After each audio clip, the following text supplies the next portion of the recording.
Hello all, welcome to the Art of Mindful Living. Hi Teju. Hi, and welcome to the Art of Mindful Living. So we are discussing Couplet 44 of Chapter 5, Domestic Life today. Teju?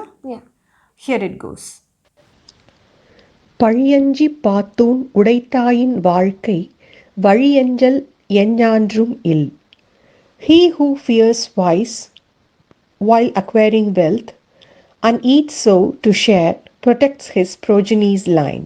He who fears the vice while acquiring wealth and eats so to share protects his progeny's line.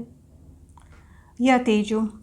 In this couplet, Thirukural says how to acquire wealth. Yeah? In the previous 3 couplets, he talked about the 11 duties a householder has to perform. Yeah? Yeah. Do you recall that, Teju, the 11 duties of the householder? Yes, I do. The first 3 duties are to look after the people who are studying and also look after the people who are at the beginning of the ascetic phase and people who are in the ascetic life.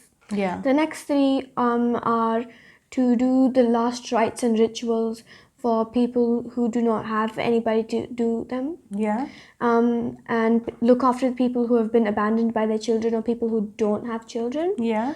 And also protect the people who are dealing with financial problems, who are poor. Who are in poverty. Yeah. Those are the first 6 duties. Yeah. Yeah.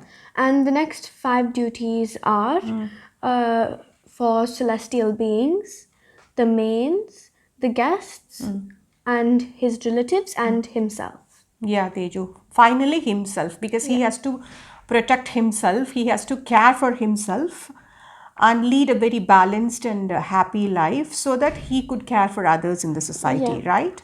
Here in this couplet, Thirukural tells us the ways to acquire wealth so that we could perform all these 11 duties. Yeah.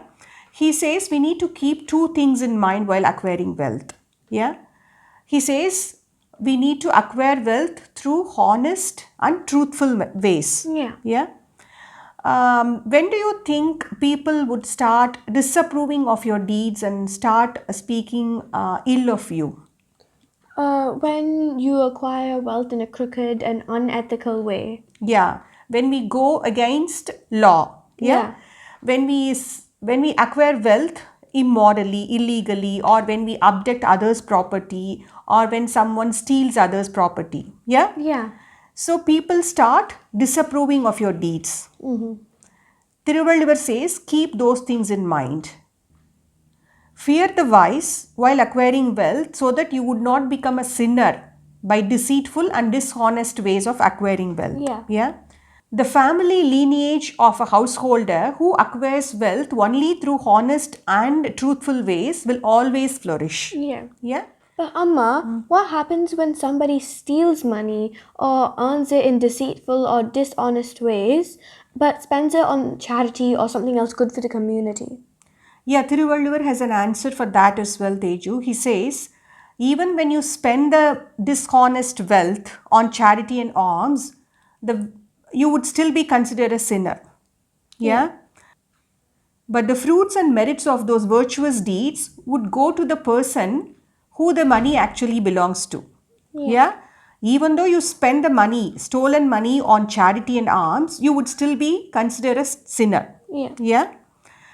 Why do you think people get greedy and keep piling up wealth even after they have acquired enough wealth, Teju? Probably for their future generations and for the comfort of their future generations. Exactly. But Thirukural says, if you keep acquiring wealth through dishonest and immoral ways, there won't be any family lineage to enjoy it.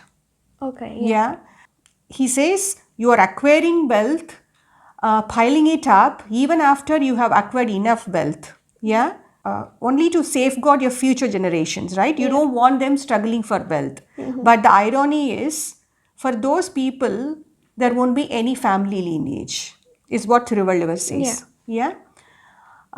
With that note, we are signing off. Thank you so much for watching and listening. See you all in the next episode. Bye-bye. Bye.